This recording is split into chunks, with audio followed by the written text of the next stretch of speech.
사랑으로 우리를 돌보시는 하나님, 지난밤 우리에게 단잠을 허락하셔서 지친 몸과 마음이 쉼을 얻게 하시니 감사합니다. 이제 새로운 마음과 정신으로, 그리고 회복된 몸과 희망찬 자세로 새날을 시작하고자 합니다. 이른 새벽 이 자리에 나온 주의 자녀들을 귀하게 받아 주시옵소서. 하나님, 이 시간 우리가 먼저 이미 받은 복을 감사한 마음으로 돌아보기를 원합니다. 당연한 것으로 여겨졌던 것들을 다시 보게 하시고 그 안에서 역사하신 하나님의 놀라운 손길을 발견하게 하여 주시옵소서. 오늘 하루를 살아갈 힘과 지혜와 용기를 더하여 주시고, 무엇보다도 주님의 손이 우리를 꼭 잡고 바른 길로, 선한 길로 인도하신다는 강한 믿음을 갖게 하여 주시옵소서. 기대하는 마음으로 오늘도 기도하며 하루를 시작합니다. 우리의 기도가 하나님의 응답으로 멋지게 응답되도록 주님께서 역사하여 주시옵소서.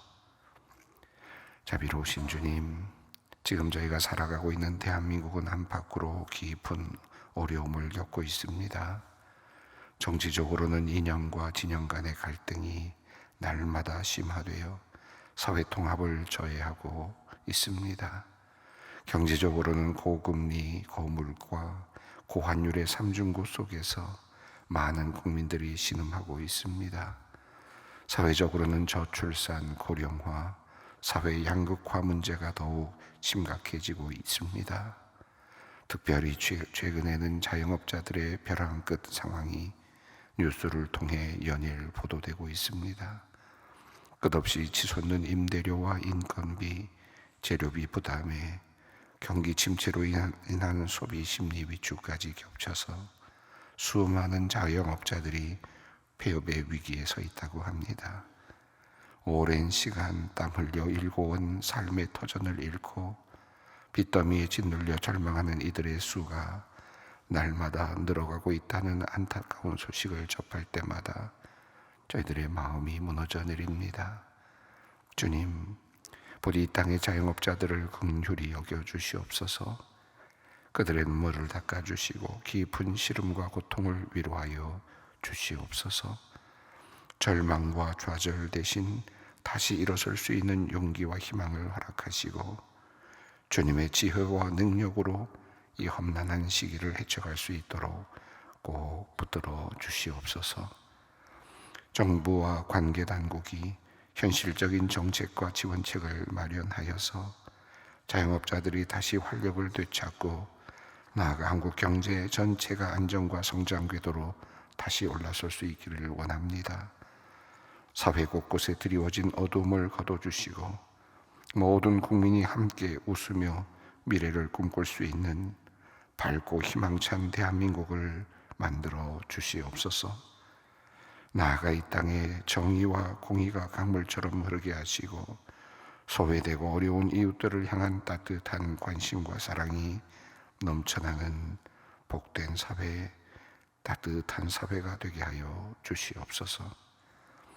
온 세상을 사랑하시는 주님, 복음의 불모지에서 생명의 빛을 전하기 위해 헌신하고 있는 선교사님들을 기억하여 주시고 그들에게 오늘도 성령의 충만함을 더하여 주시옵소서. 낯선 땅에서 언어와 문화의 장벽을 느끼며 이질적인 날씨와 풍토병, 열악한 환경과 안전의 위협 속에서도 묵묵히 사역을 감당하고 있는 선교사님들을 주님께서 위로하여 주시고 격려하여 주시옵소서. 영육 간의 강건함을 주시고 지치고 힘들 때마다 하늘로부터 새 힘을 공급받게 하시며 선교의 모든 과정 가운데 성령님께서 동행하시고 역사하여 주시옵소서. 선교사님들의 사역을 통해 메마른 땅에 복음의 씨앗이 뿌려지고 놀라운 구원의 열매가 맺히게 하시며 그들의 헌신과 희생을 통해 하나님의 나라가 땅끝까지 확장되어 가게 하여 주시옵소서. 고향과 가족을 떠나 타지에서 외롭게 사역하는 선교사님들의 마음을 어루만져 주시고 그들의 가정을 주님께서 친히 돌보시고 지켜주시옵소서. 선교사님들의 건강과 안전을 늘 지켜주시며 사역지에서 필요한 모든 것들을 채워주시며 어려움 속에서도 믿음을 잃지 않고 기쁨으로 사명을 감당할 수 있도록 그 마음을 단단하게 하여 주시옵소서. 선교사님들의 수고와 헌신을 통해 하나님의 사랑이 온 세상에 가득 퍼져나가게 하여 주시옵소서. 사랑과 자비가 무한하신 하나님, 지금 이 시간 질병과 고통으로 신음하며 병상에 누워있는 우리 교회의 환우들을 위하여 기도합니다. 육체의 질병뿐 아니라 마음의 상처와 아픔까지 주님께서 친히 치유하여 주시고 온전한 회복과 강건함을 허락하여 주시옵소서. 병마와 싸우는 환우들에게 믿음의 그리고 용기를 북돋아 주시고 치료 과정 가운데 주님의 놀라운 은혜와 사랑을 체험케 하여 주시옵소서. 특별히 장기간 병상에 있는 분들, 중환자실에서 고통을 받는 분들, 수술을 앞두고 불안해하는 분들, 암 투병으로 힘겨워하는 분들을 기억하시고 그들에게 더욱 큰 은혜와 긍휼을 베풀어 주시옵소서. 주님의 치료하시는 그 권능으로 그들의 고통이 덜어지고 속히 건강을 회복할 수 있도록 기쁨으로 다시 돌아와 주님께 예배할 수 있도록 주님 은총을 베풀어 주시옵소서. 하나님, 오늘 저녁에는 소망의 교회 학교 교사들이 새로운 마음으로 헌신을 다짐하며 주님께 도움을 구하는 헌신의 시간을 갖습니다. 특별히 이번에 새롭게 교사로 봉사를 시작한 교사들의 마음에 기쁨을 주시고 감당할 힘과 능력을 허락하여 주시옵소서. 아이들을 사랑하는 마음을 주시고 믿음을 강하게 하여 주시옵소서. 오랜 시간 10년을 하루같이 학생들을 섬겨온 선생님들도 많이 있습니다. 이번에도 열정을 가지고 잘 감당할 수 있도록 은혜를 내려주시고 모든 여건을 평탄케 하여 주시옵소서. 오늘 하루도 저희의 삶 전체를 주님께 온전히 맡겨드립니다. 주님과 동행하며 주님의 은혜와 평강이 저희 삶 가운데 가득 넘쳐 흐르는 복된 하루 되게 하여 주시옵소서. 우리 주 예수 그리스도의 이름으로 기도 올립니다. 아멘. 오늘 주님의 말씀입니다. 누가복음 11장 45절로 54절 말씀입니다. 누가복음 11장 45절로 54절 말씀 함께 봉독합니다. 한 율법 교사가 예수께 대답하여 이르되 선생님 이렇게 말씀하시니 우리까지 모욕하심이니이다. 이르시되 화 있을진저 또 너희 율법 교사여 지기 어려운 짐을 사람에게 지우고 너희는 한 손가락도 이 짐에 대지 않는도다. 화 있을진저 너희는 선지자들의 무덤을 만드는도다. 그들을 죽인 자도 너희 조상들이로다. 이와 같이 그들은 죽이고 너희는 무덤을 만드니 너희가 너희 조상의 행한 일의 증인이 되어 옳게 여기는도다. 그러므로 하나님의 지혜가 일렀으되 내가 선지자와 사도들을 그들에게 보내리니 그 중에서 더러는 죽이며 또 박해하리라 하였느니라. 장세 이후로 흘린 모든 선지자의 피를 이 세대가 담당하되 곧 아벨의 피로부터 제단과 성전 사이에서 죽임을 당한 사가랴의 피까지 하리라.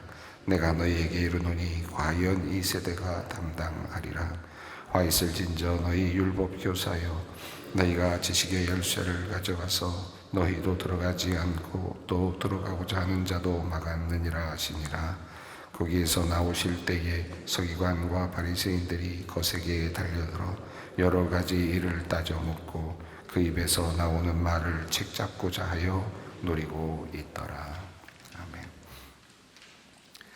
어제 우리가 함께 읽은 본문부터 전체적인 흐름을 보면 예수님께서 바리새인의 집에 들어가셔서 음식을 잡수시려고 하셨습니다. 특별히 점심 식사를 드시려고 하셨다라는 내용이 나왔는데 예수님께서 손을 씻지 아니하시고 음식을 드시는 것을 보고 바리새인들이 의아하게 생각하는 그런 내용으로부터 이야기가 시작이 되었습니다. 겉은 깨끗하게 하고 또 모양은 깨끗하게 하고 종교적인 어떤 정결 예식은 가지고 있었지만 그 마음에 있었던 탐욕과 악독을 예수님께서는 보고 있었고 그리고 그들에게 그 말씀을 해 주셨습니다.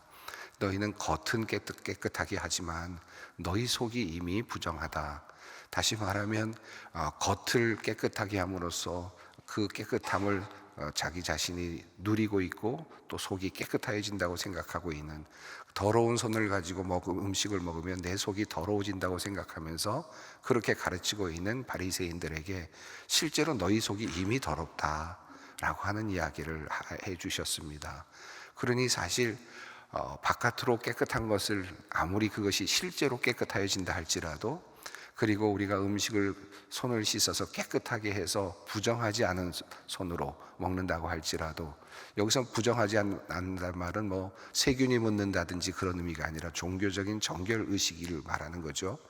종교적으로 깨끗해진 것을 먹어서 내가 깨끗해질 거라고 믿지만 실제적으로 내 안이 이미 더러운데, 내 속이 이미 더러운데 그것이 무슨 의미가 있겠습니까? 자, 그 이야기를 예수님께서 지금 바리새인들에게 지적을 해 주셨습니다. 모양은 있지만 정말 실제적으로는 아무런 의미가 없는 그런 헛된 것들을 지키고 있으면서 자기 마음속에 있는 악함과 탐욕을 다스리지 못하는, 그것을 내어놓지 못하는 그런 바리새인들의 모습을 지적을 하셨습니다.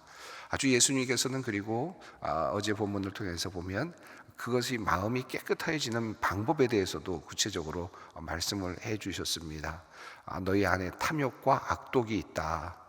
너희는 겉으로는 부정하지 않은 척 정결한 것처럼 그렇게, 그리고 하나도 음식을 먹을 때 부정한 것을 먹지 않는 것 같은, 그렇게 되면은 온몸이 깨끗해진 것처럼 그렇게 치장을 하고 있지만 너희 더러워진 속, 이미 더러워져 있는 속에 있는 탐욕과 악독을 제거하는 방법이 있다.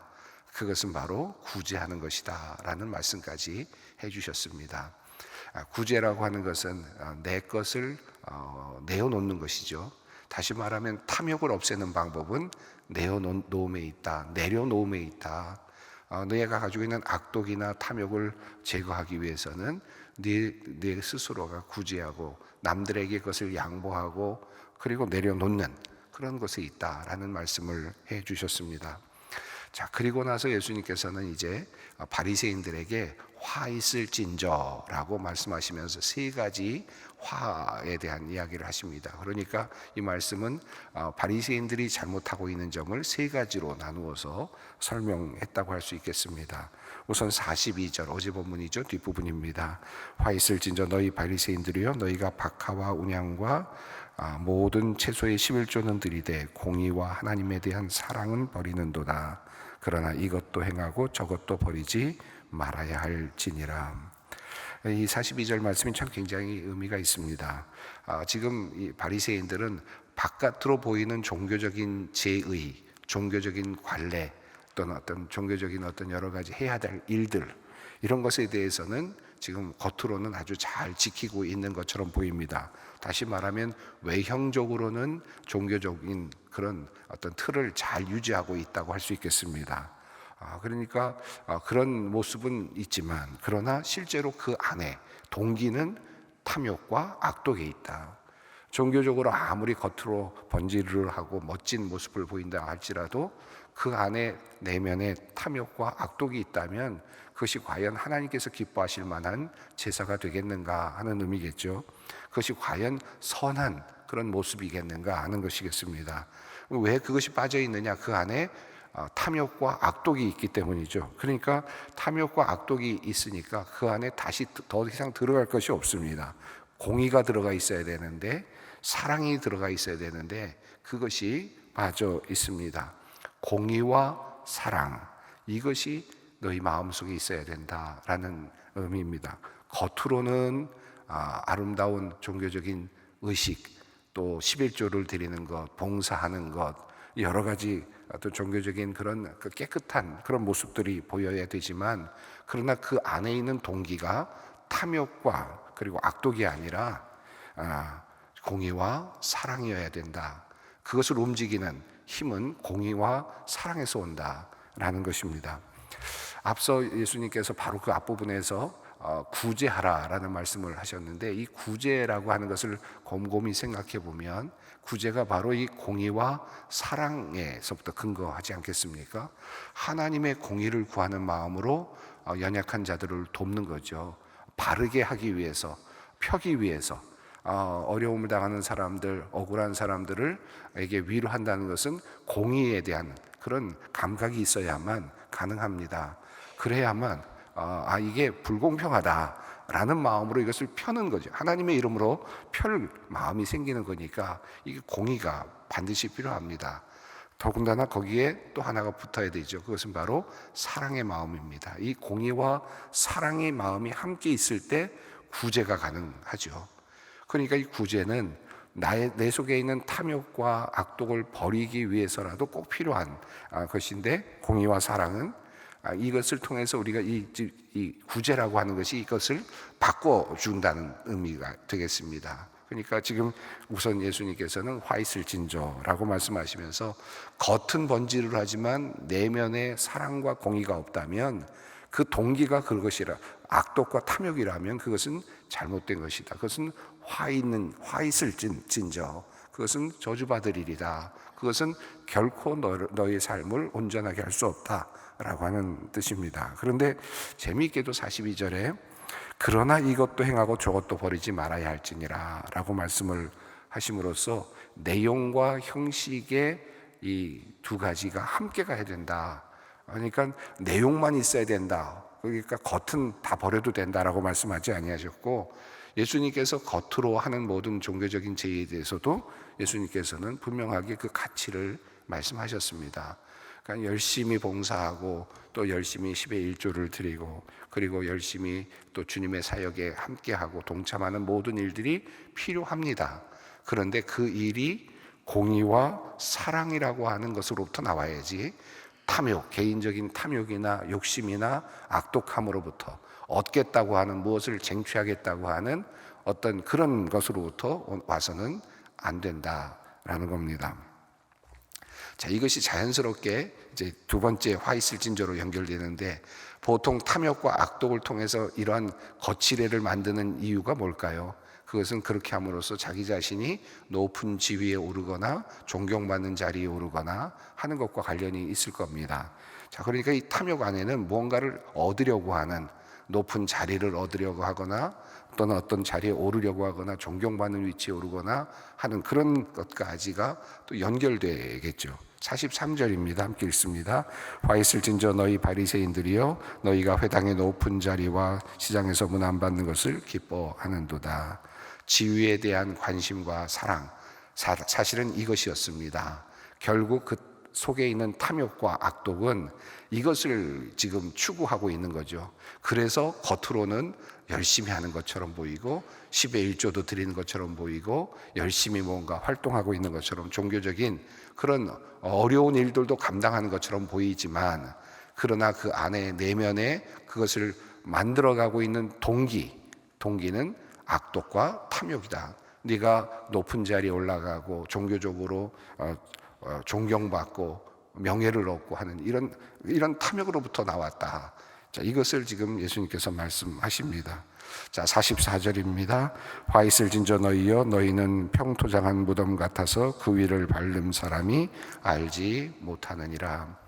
예, 이 무덤은 부정한 것입니다. 그런데 부정한 것은 가까이 가면 안 되죠. 이게 이스라엘 사람들의 법입니다. 또 이 성경이 말하고 있는 중요한 하나의 법이죠. 그런데 평토장한 무덤은 그 자체가 알 수가 없기 때문에 그 위에 올라선다고 하더라도 무덤에 지금 접촉이 됐다는 것을 모르지 않습니까? 그런데 실질적으로는 율법에 따르면 부정한 것이 되는 거잖아요. 그러니까 겉은 아주 멀쩡해서 부정해 보이지 않지만 속은 이미 썩어서 그 부정한 것이 그만 연결되고 부정한 것이 전염되는 것과 같이, 지금 바리새인들은 겉은 멀쩡하고 겉은 경건해 보이지만 그 속에서 솟아나고 있는 그 움직임의 동의는 탐욕이니까 자연스럽게 그 속에 있는 탐욕이 다른 사람들에게 전가되고, 심지어 가족으로 말하면 부모의 탐욕이 자녀에게 전가되고, 또 주위에 우리 공동체가 있다면 주위의 공동체가 내 속에 있는 탐욕이 결국은 그것이 드러나면서 영향력을 미치면서 또 다른 사람들에게 또 그것이 전가되는, 부정한 것이 전가되는 그런 악순환이 일어나는 것이죠. 자, 이런 것들을 지금 예수님께서 화 있을진저라는 말씀으로 세 가지 말씀을 하셨습니다. 예, 소위 정말 종교 생활을 잘 한다고 하는 사람들, 종교 생활을 열심히 한다고 하는 사람들을 우리가 바리새인이라고 통칭한다면, 당시에 이것을 오늘 우리에게 대입해서 생각해 본다면 정말 교회 안에서도 열심히 생활을 하고 뭔가 잘하고 있지만 그 속에 탐욕과 악독이 있다면 그것은 사실 하나님께서 기뻐하시는 일이 아니다라는 것입니다. 이것을 바꿔내야 된다. 종교적인 어떤 여러 가지 열심과 하는 모든 것들도 좋지만 그러나 그것이 새로운 동기로 바뀌어져야 된다. 하나님의 공의와 사랑, 이것으로 바뀌어져야만 그것이 진정한 의미 있는 봉사와 섬김과 또 종교적인 하나님께 드리는 아름다운 그런 열매가 될 수 있다. 자, 이것을 지금 예수님께서 지적을 하십니다. 자, 그리고 나서 오늘 본문 말씀인데, 오늘 본문 말씀은 자, 이런 이야기를 하자마자 사람들이 이제 함께 들어오는 사람이 있었는데, 율법 교사이죠. 서기관으로도 번역이 되는데, 율법 교사가 여기 이 일에 끼어들었습니다. 바리새인들은 지금 경건한 성도들이라고도 할 수 있겠습니다. 그런데 율법 교사는 경건한 성도들을 만들어내는 그런 신학자들이라고 할 수 있겠죠. 선생님들이니까요. 그러니까 이분들의 가르침에 따라서 바리새인들이 그렇게 생활을 하고 있는 거니까 율법 교사가 이게 내가 가르친 제자들인데 내가 이렇게 하라고 했는데 지금 예수님께서 바리새인들을 막 뭐라고 하시니까 율법 교사 입장에서는 아니 내가 이렇게 잘 가르쳤고 이렇게 하라고 했는데 우리까지도 모욕하는 거다, 이렇게 되면 하는 말로 이제 끼어드는 셈이 됐습니다. 자, 45절이 그 내용인데 함께 읽습니다. 한 율법 교사가 예수께 대답하여 이르되 선생님 이렇게 말씀하시니 우리까지 모욕하심이니이다. 우리가 그럼 잘못 가르쳤단 말입니까? 라는 그런 의미로 읽을 수 있겠죠. 자, 그러자 이 예수님께서 또 율법 교사들에게 세 가지 화 있을진저에 대한 내용을 말씀하십니다. 46절입니다. 함께 읽습니다. 이르시되 화 있을진저 또 너희 율법 교사여 지기 어려운 짐을 사람에게 지우고 너희는 한 손가락도 이 짐에 대지 않는도다. 자, 우선 율법 교사들, 종교 교사들, 지금으로 말하면 목회자일 수도 있겠고 신학자일 수도 있겠는데 어쨌든 종교적으로 가르침을 주고 경건한 사람들을 바르게 이끌려고 하는 그런 해야 될 의무를 갖고 있는 사람들에게 지금 예수님께서 뭐라고 말씀하십니까? 너희가 지금 지기 어려운 짐을 지워주고는 한 손가락도 그들에게 손을 대지 않는다. 이 말은 무슨 뜻입니까? 지금 너희가 하나님의 복음, 하나님의 그 복음을 통해서 참된 자유를 줘야 되는데 하나님으로부터 오는 참된 자유를 줘야 될 사람들이 도리어 큰 짐을 만들어서 너희는 그들에게 짐을 지운다. 이것도 해야 되고 저것도 해야 되고 아침에 또 기도도 해야 되고 또 일어서서 해야 되고 어떻게 해야 되고 하는 수많은 짐들을 만들어서 종교적인 제의를 만들고 그리고 손을 씻어야 되고 밥 먹기 전에는 손을 씻어야 되고 하나씩 둘씩 만들어서 가르친 거죠. 그래서 하나 둘 짐을 다 만들어서 그렇게 많은 무거운 짐을 만들어 주고는 한 손가락도 손을 대지 않는다는 말은 무슨 뜻이겠어요? 그리고 그들이 짐을 제대로 질 수 있도록 도와주지 않는다는 겁니다. 어떻게 져야 되는지에 대해서는 이야기하지 않는다. 다시 말하면 너희들은 그것에 대해서 그 길을 가르쳐 주지 않고 있다. 무거운 짐을 지고 넘어지고 있는 사람들을 그냥 무감각하게 그냥 짐만 계속해서 늘리고 있다. 그들이 얼마나 무거운 짐을 지고 있는지 너희들은 그것을 이해하려고도 하지 않는다. 그저 자기 자신이 가르치는 것에 만족하고 그것을 통해서 자기 자신이 갖고 있는 권리만 주장하고 있다. 자, 이런 말씀입니다. 47절부터 51절까지는 또 다른 화 있을진저에 대한 이야기인데 선지자들을 죽였다라고 하는 것입니다. 자, 그래서 그 중요한 내용이 49절에 나오는데요. 49절을 한번 보겠습니다. 그러므로 하나님의 지혜가 일러스되 내가 선지자와 사도를 그들에게 보내리니 그 중에서 더러는 죽이며 또 박해하리라 하였느니라. 그래서 하나님의 지혜라는 말이 나왔는데 이건 뭐 하나님 자신을 가리킬 수도 있고 그렇지만 여기서 중요한 것은 율법 교사가 해야 되는 일이 뭡니까? 지혜를 주는 거지 않겠습니까? 지혜를 나눠주는 것이죠. 하나님의 지혜를 알려주는 것이 율법 교사의 해야 될 일입니다. 그런데 정작 하나님의 지혜, 하늘의 지혜, 하나님의 지혜가 선지자를 통해서 지금 내려왔는데 도리어 그들을 죽이는 데 가담하고 있다. 다시 말하면 하늘로부터 내려오는 하나님의 지혜를 제대로 받아들일 생각을 하고 있지는 않다. 자, 남들에게 짐은 지어주고 그리고는 다음에는 지금 하늘로부터 오는 지혜는 선지자들을 통해서 지금 계속해서 하나님께서 선지자들을 보내시는데도 불구하고 그 말씀에 대해서 귀를 기울일 생각은 또 하지 않습니다. 그러니까 자기는 지혜는 갖고 있다고 하지만 실제로 하늘로부터 오는 지혜는 막고 있는, 그러면 이 지혜는 어떤 지혜입니까? 세상의 지혜일 수밖에 없는 것입니다. 자, 이 지혜, 선지자들을 죽이는 또 다른 이야기를 합니다. 세 번째는 52절입니다. 화 있을진저 너희 율법교사여 너희가 지식의 열쇠를 가져가서 너희도 들어가지 않고 또 들어가고자 하는 자도 막았느니라. 자, 지혜가 있다면 또 다른 하나의 그 표현이 지식입니다. 그런데 이 지식은 자기 자신만 그 열쇠를 가지고 있고 그리고는 그것을 가지고 다른 사람도 못 들어가게 한다. 도리어 그것을 가지고 막고 있다라고 그렇게 말씀하시면서 율법 교사들을 책망하십니다. 결과적으로 지금 서기관들과 율법 교사와 바리새인들은 이제 예수님과 아주 큰 적대적인 관계가 되는 상황이 묘사되고 있습니다. 예, 오늘 이 말씀을 우리가 이 말씀을 그냥 그대로 읽다 보면 그냥 예수님께 그냥 한바탕 혼만 나고 돌아가야 되는 그런 상황이니까 이 말씀을 어떻게 읽어야 될까? 거꾸로 읽어야 될 것 같습니다. 예수님께서 지금 원하고 계시는 것이 뭘까? 정말 원하고 계시는 것이 뭘까를 이 본문을 통해서 거꾸로 읽어가야 될 것 같습니다. 예수님께서 원하시는 것은 11조를 바치거나 봉사를 하거나 이것 하는 것들 다 중요하지만 그 안에 동기가 공의와 하나님에 대한 공의를 추구하는 것과 사랑이 있어야 된다. 너희가 그렇게 그 일을 해줬으면 좋겠다. 그런 말씀으로 치환해서 우리가 다시 읽어야 될 것 같습니다.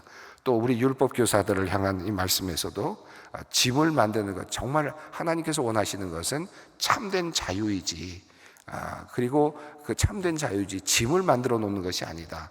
하나님께서 우리에게 주신 것, 이 모든 것들은 짐이 아니라 자유다라는 사실도 우리 한번 깨달았으면 좋겠고, 또 우리가 진정 하나님으로부터 오는 지혜를 얻기 위해서 우리의 귀와 눈을 열어야 되겠다라는 것, 이것들 내 안에 갇혀서 내가 가지고 있는 지식 안에 갇혀서 하나님으로부터 오는 그 큰 하나님의 놀라운 지혜와 지식을 가로막아서는 안 되겠다. 늘 겸손한 마음으로 듣고자 하고 받아들이려고 하는 겸손한 태도가 필요하겠다 하는 그런 생각을 하게 됩니다. 예, 오늘 이 말씀 우리가 바리새인들과 율법교사들, 당시로서는 정말 훌륭한 종교인들입니다. 정말 존경받는 종교인들이 예수님께 그만 크게 혼이 났습니다. 그렇게 보면 우리도 한번 점검해 볼 필요가 있지 않겠습니까? 우리들의 삶을 돌아보면서 나의 속을 한번 들여다보면서 다시 한번 주님께 회개하며 또 나아가고 다시 세워지는 역사가 있기를 바랍니다. 함께 기도하겠습니다. 하늘에 계신 우리 아버지, 아버지의 이름을 거룩하게 하시며 아버지의 나라가 오게 하시며 아버지의 뜻이 하늘에서와 같이 땅에서도 이루어지게 하소서. 오늘 우리에게 일용할 양식을 주시고 우리가 우리에게 잘못한 사람을 용서하여 준 것 같이 우리 죄를 용서하여 주시고 우리를 시험에 빠지지 않게 하시고 악에서 구하소서. 나라와 권능과 영광이 영원히 아버지의 것입니다. 아멘.